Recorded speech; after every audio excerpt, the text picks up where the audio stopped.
Welcome back to my channel পূজার lifestyle. সবাই কেমন আছো? আশা করি খুব ভালো আছো, আমিও খুব ভালো আছি। তো আজ কিছু ইম্পর্টেন্স কথা তোমাদের সাথে শেয়ার করার আছে, যার জন্য এইভাবে ব্লগটা নিয়ে আসলাম। আমার মনে হয় তোমাদের সাথে আমার এই কথাটা শেয়ার করা উচিত, তাই শেয়ার করছি। প্লিজ কিছু খারাপ ভেবো না। আমি ভালো আছি, আমরাও ভালো আছি, আমরা প্রত্যেকে ভালো আছি, বাট এইটুকু কথা তোমাদের সাথে শেয়ার করাটা আমার ইম্পর্টেন্ট ছিল, তাই করছি। এই আমার বিয়ে নিয়ে অনেক কৌতূহলটা বলা যায় না। তোমরা প্রশ্ন করো বিয়ে নিয়ে, কিন্তু দেখো কিছু সমস্যা থাকে লাইফে, যেগুলো সর্ট আউট করতে গিয়ে না আমরা নিজেরা বড্ড সমস্যার মধ্যে পড়ে যাই। তো সেক্ষেত্রে দেখো, যার যাওয়ার সে তো হাত পা ঝাড়া দিয়ে সে চলে যায়, কিন্তু যে থেকে যায় না তার হয়ে যায় বিপদ। তো আমি বর্তমানে ভীষণ রকম বিপদের মধ্যেই আছি বলতে পারো। তো বিয়ে নিয়ে আমি ভাবছি না, আর ভেবেছিলাম, তোমাদেরকেও শেয়ার করেছিলাম যে খুব শিগগিরই সেটেল হচ্ছি বা সেটেল হব। বাট আমার এখন দাঁড়িয়ে এখানে এসে মনে হচ্ছে যে আমি আমার কিছু না ভাবাটাই বেটার। কারণ কি বলো তো, আমি ফালতু ঝামেলা আমি নিতে চাই না, ফালতু অশান্তি আমি চাই না। কারণ দেখো আমার এই কথাগুলো আমার হয়তো শেয়ার করা উচিত নয়, বাট তোমরা বারবার আমাকে বিয়ের কথা বলো, তার জন্যই তোমাদেরকে শেয়ার করছি। আমি ফার্স্ট টাইম, তোমরা সবাই জানো যে আমি ডিভোর্স হয়ে গেছে, আমি এখন বর্তমানে আমি সিঙ্গেল মাদার। তো সেখানে আমার এটা বলতে আমার কোনো লজ্জাও নেই যে আমি ডিভোর্সে। কিসের জন্য লজ্জা পাবো? যে মানুষের সাথে অ্যাডজাস্ট করতে পারিনি, তাকে ছেড়ে বেরিয়ে এসেছি, তার জন্য লজ্জা পাওয়ার মতন কোনো বিষয় বা কোনো কিছু করেছি বলে আমি অন্তত মনে করি না। কারণ তার কাছে থেকে পড়ে মরে যাওয়ার চাইতে আমি মনে করেছিলাম নিজেকে বার করে নিয়েছে, নিজের জীবনটাকে নিজের মতন করে কাটানো উচিত। হ্যাঁ, তার মানে এটা কিন্তু আমি কখনোই করিনি যে না, আমি বেরিয়ে এসে আমি আমার বাচ্চাটাকেও তার কাছে ফেলে চলে আসবো, আমি শুধু নিজের একার ভবিষ্যতের কথা ভাববো। আমি কিন্তু সেটা কোনোদিন ভাবিনি। ভাবলে আমি আমার বাচ্চাকে ফেলে আসতে পারতাম, আমি নিজের লাইফটা হয়তো আরও সুন্দর করে সাজিয়ে নিতে পারতাম। কিন্তু আমি চাইছি না, আমি যে বাচ্চাটাকে আমি পৃথিবীতে নিয়ে এসেছি, তাকে আমি আমার সাথে রেখে আমি আমার জীবনটা সুন্দর করব। তাকে আমার থেকে সরিয়ে দিয়ে নয়, কারণ ওকে আমি নিয়ে এসেছি পৃথিবীতে। হ্যাঁ, মানছি হয়তো একজনের তার একটা বাচ্চা হয় না, অবশ্যই, বাট আমার পেটেও ছিল 9টা মাস। তো সেই যন্ত্রণা, সেই অনুভূতি আমি বুঝি। সো তার জন্য আমি কখনোই আমার সন্তানকে ছেড়ে নিজে একা ভালো থাকবো, ওই পথটা আমি কোনোদিনই বেছে নিইনি, আর ভবিষ্যতে সেটা আমি বাঁচবও না। কারণ আমার কাছে আমার সন্তান অনেক দামি, কার কাছে কি জানি না, বাট আমার কাছে অনেকটা দামি। তাই আমি আমার বাচ্চাকে ছেড়ে নিজের সুখ খুঁজবো, সেটা আমি কোনোদিন কল্পনাও করিনি, আর করতে চাইও না। কিন্তু ওই যে কী হয় জানো তো, যে যত করে সে তত মরে। তো যাই হোক, আমি একটা জিনিসই বলবো, সবাই সবার বাচ্চা নিয়ে ভালো থাকুক, সুস্থ থাকুক, সবার সন্তান সবার বাবা মার বুকের কাছে থাকুক, আগলে রাখুক। যেমন করে আমি আমার সন্তানকে আগলে রেখেছি সব ঝড় ঝাপটা বিপদের উপর থেকে, আমি আমার সন্তানকে আগলে রেখেছি, তো তেমন করে সবাই সবার সন্তানকে আগলে রাখুক। বাট আমি বিয়েটা নিয়ে আমি আর ভাবতে চাইছি না, আর ভাবতে পারছিও না, আমি চাইছি না আর ভাবতে। ঠিক আছে, আমি তোমাদের কাছে সোজা সাপটা উত্তর দিয়ে দিলাম, আমি আর বিয়ে নিয়ে কিছু ভাবতেই চাইছি না। কারণ দেখলাম তো অনেক অনেক কিছুই করেই আমি চেষ্টা করেছিলাম, বাট দিন শেষে দেখছি কি যে না, দিন শেষে না আমি মাঝখান থেকে না খারাপ হয়ে যাচ্ছি। সব ক্ষেত্রে আমি চাইছি ভালো করতে, কিন্তু আলটিমেট কী হচ্ছে না, তো আমি যার ভালো চাইছি আমি তার চোখেই খারাপ হয়ে যাচ্ছি। তো আমার দরকার নেই অত কারোর ভালোরও দরকার নেই, কারোর ক্ষতি চাওয়ারও দরকার নেই। সবাই সবার মতন করে নিজের লাইফ লিড করুক, তাতে আমার কোনো প্রবলেম নেই। আমি যেমন আছি, আমি আমার সন্তানকে নিয়ে এতগুলো বছর যেভাবে কাটিয়েছি আমি আজও কাটাবো। আমি কারোর দয়ায় অন্তত বাঁচি না। আমি নিজে ইনকাম করি, আমি নিজের দয়ায় নিজে বাঁচি। আমি কারোর কাছে 2 টাকা হাত পেতে বাঁচি না যে সে আমাকে খাওয়াবে, সে আমাকে পড়াবে, সে আমাকে রাখবে, এরকম কিছু চিন্তাভাবনা আমি করে চলি না। কিন্তু দেখো, বিয়ে করতে গেলে না, বিয়ে করা মানে অনেক বড় একটা রেসপন্সিবিলিটি। ধরো কারেন্ট চলে গেল, বিয়ে মানে একটা অনেক বড় রেসপন্সিবিলিটি। তো সেই রেসপন্সিবিলিটিটা সবাই নিতে পারে না। এবার দেখো, স্বার্থপরের মতন শুধু নিজের একার জন্য ভাবলে তো হবে না। যখন বিয়েটা হবে তখন দুজনের জন্য ভাবতে হবে।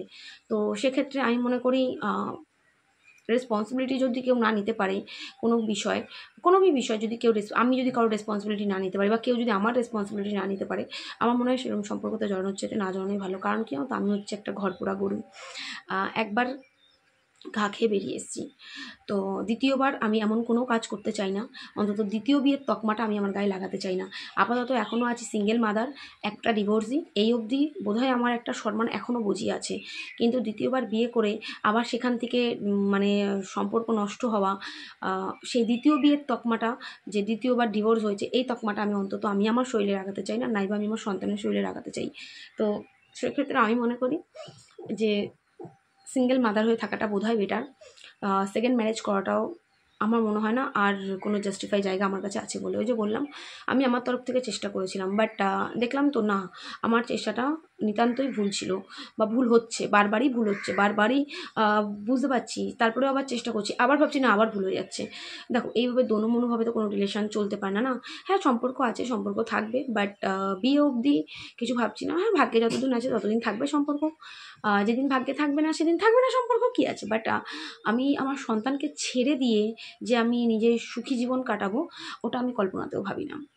তাতে যদি আমাকে সারা জীবন একা থাকতে হয়, সিঙ্গেল মাদার হয়ে কাটাতে হয়, আমি অনেক খুশি, অন্তত এই তকমাটা গায়ে নিয়ে খুশি যে আমি সিঙ্গেল মাদার। বাট ওই দ্বিতীয় বিয়ে করে ডিভোর্সই হওয়ার চাইতে আমি মনে করি আমি বেটার আছি এখন যা আছি। তো আমি জানি না তোমরা আমার কথাটা কি বুঝলে না। আর প্লিজ খারাপ কমেন্ট, দেখো খারাপ কমেন্ট তোমাদের করার সবসময় রাইট আছে, ভালো মন্দ তোমরা করতেই পারো, আমি গায়ে মাখি না, কারণ আমার গায়ের চামড়া গন্ডারের মতন মোটা হয়ে গেছে, বুঝলে। এখন আর গায়ে লাগে না কে কী বললো না বললো, জাস্ট কেয়ার করি না, যে যা ইচ্ছে বলবো আমি পাত্তাও দিই না, কারণ আমি জানি দিন শেষে আমাকে খেতে হবে। অতএব লোকের অত বাড়তি কথা শুনে নিজের দিমাগ খারাপ করার কোনো মানেই হয় না। তো যাই হোক, আশা করি তোমাদেরকে আমি ক্লিয়ার করতে পারলাম আমি আমার বিয়ের ব্যাপারটা নিয়ে। প্লিজ তোমাদের কাছেও রিকোয়েস্ট করবো, বিয়ে নিয়ে আর রিকোয়েস্ট করো না আমাকে। দেখো সব মেয়েরই স্বপ্ন থাকে, স্বাদ থাকে সংসার করবো, বাট সেটা যে সবার পূর্ণ হয় এটা কিন্তু নয়।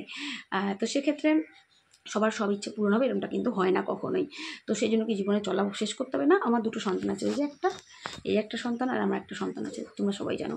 তো আমার দুটো সন্তান নিয়ে আমি আমার বাবা মা নিয়ে জীবন কাটিয়ে দেবো, ডোন্ট মাইন্ড ভাই, আমি এই ঠিক আছি। বাট আমি অন্তত কারোর কাছে সেকেন্ড অপশন হতে চাই না, আমি চাই না, আমি কাউকে আমার লাইফে সেকেন্ড অপশান হিসেবে কখনো রাখিনি। আর আমিও চাই না আমি কারোর লাইফের সেকেন্ড অপশনে। আমি সব দিন চেয়েছিলাম, আমি জানি মানে যার সাথে আমি সেটেল হব তার জীবনে জানি আমার ভূমিকাটা থাকে সবার আগে, কিন্তু সময়ের সাথে সাথে বুঝতে পারলাম হয়তো আমার ডিমান্ডটা ভুল ছিল। তো যাই হোক, ঠিক আছে, যেমন আছি ভালো আছি, আমরা ভালো আছি, আমাদের সম্পর্কও ভালো আছে, এটা নিয়ে কোনো রাউটেশন দেখো না, সব ঠিক আছে। বাট বিয়ে নিয়ে না, আর না। ভেবেছিলাম, আবার বলছি, অনেকবার ভেবেছিলাম, অনেকবার আগেও ছিলাম, অনেক দূর আগেও ছিলাম, বাট না, দিন শেষে মনে হচ্ছে না আমি ভুল করছি, আবারও হয়তো আমি ভুল করছি। তো যাই হোক, আমি জানি না তোমাদের কতটা বোঝাতে পারলাম, ভিডিওটা অনেকটা বড় হয়ে গেল, এতটা বড় করতেই চাইনি আমি। তো ভালো থেকো, সুস্থ থেকো, আবার সবার নিজেদের খেয়াল রেখো, নিজেরা। এর বাইরে সত্যি আমার আর কিছু বলার নেই। এই কথাগুলো তোমাদের সাথে একটু শেয়ার করার দরকার ছিল, কারণ তোমরা কন্টিনিউ বিয়ে নিয়ে বলো, তো তাই জন্য। এবার দেখো যে বললাম, সব কিছু সোশ্যাল প্ল্যাটফর্ম ইউটিউবের মধ্যে নিয়ে এসে বলা বা করাটা সম্ভব নয়, আমি পারবো না। ওই নিজের ভালোবাসার মানুষকে এখানে বসে বসে খিস্তি করা, নিজের স্বামীকে খিস্তি দেওয়া, নিজের শ্বশুরবাড়ি তুলে খিস্তি দেওয়া, ওগুলো আমার শিক্ষার মধ্যে আসে না, আমি পারবো না। তো আমি মনে করি যেটা নয় সেটা নিয়ে ভেবে কাজ নেই, অথচ বেকার নিজের সময় নষ্ট করে কোনো লাভ নেই, অন্তত বিয়ে নিয়ে। বাকি দেখো সম্পর্ক কিন্তু আমাদের ভালো আছে, এটা নিয়ে কোনো চাপ নিও না, সম্পর্ক ঠিক আছে, বাট বিয়ে নিয়ে নয়, সেই জায়গাটাতে আমি পারবো না আগাতে, অসম্ভব। যাই হোক, ছাড়ো, আর বেশি কথা বলতে চাই না, টাটা, সবাই ভালো থেকো, সুস্থ থেকো, লাভ ইউ অল।